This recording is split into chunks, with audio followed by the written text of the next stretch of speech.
My boyfriend called me evil after he learned that I am his landlord and demanded 50% of my income. So I handed him an eviction notice and changed the locks the next morning. When I was 18, my dad gifted me a house with 2 stories. I know this was an extreme privilege, and I am forever grateful. The layout of this building is like an apartment, but it is a house. So basically, each story has a separate entry, kitchen, and bathroom. I live upstairs while I rent out the downstairs. My boyfriend moved in with me about 3 months ago, and we have been together for 6 months. I have not asked him for money, neither for utilities nor to pay me any rent. The only thing he contributes to is groceries, which we split 50-50. I have not brought up that I own the building, as it is not something I tell many people. If people ask me, I tell them that I own it, but if they just assume I am a renter, they can believe that. The topic of a landlord, the renter downstairs, or the owner of the building has not been something we have discussed. This last Tuesday, the renter came up to tell me that her freezer had stopped working. I answered the door, and my boyfriend heard us talking. I went downstairs to look, and we concluded that she would buy a new one. She sent me the receipt, and I gave her the money. She was very grateful for this solution. When I went upstairs, my boyfriend asked if it could be fixed. I told him no, but she would buy a new one, and I would pay for it. He looked at me like I was crazy and asked me why I would pay for her freezer. I told him that because I was her landlord, and the freezer was there when she started renting. I would stand for the cost. He just asked me if I was serious, to which I said I was. He began screaming at me, asking him why the hell I would hold this information from him,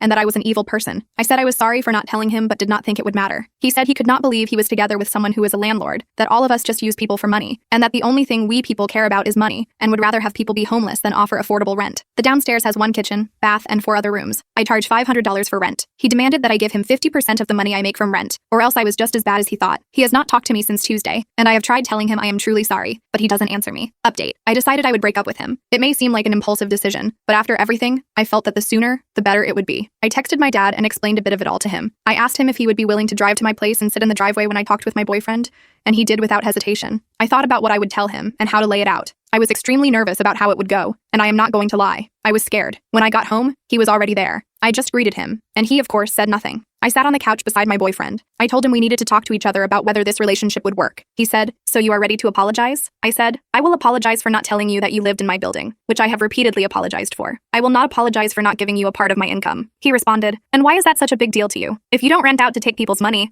you should have no problem giving any of that money away." I told him, "I try to understand how you think. You think I am in it for the money and think I am bad for renting out the downstairs complex, yet you want money from it. Don't you understand that it seems like you are just in it for the money? I rent out the downstairs for $500, and if you believe all landlords are money grabbers and not good people, would you like me to donate half of it to charities specifically for housing?" Around here is where the calm, collected, and fine conversation ended. My memory from all this is still all around the place. The gist is him telling me I was crazy for even thinking he wanted anything to do with the money for selfish reasons, that I should just trust what he says. He said he regretted ever meeting me and would ensure all my friends knew how I was. He said that we were through, he threw my keys at me, and he tried punching a hole in the wall, unsuccessfully. By then, I had already texted my dad, who had come in to see what he was doing. My boyfriend laughed and told us he never wanted to see us again, so he was out. This is extremely rushed, but it happened quickly and was incredibly stressful.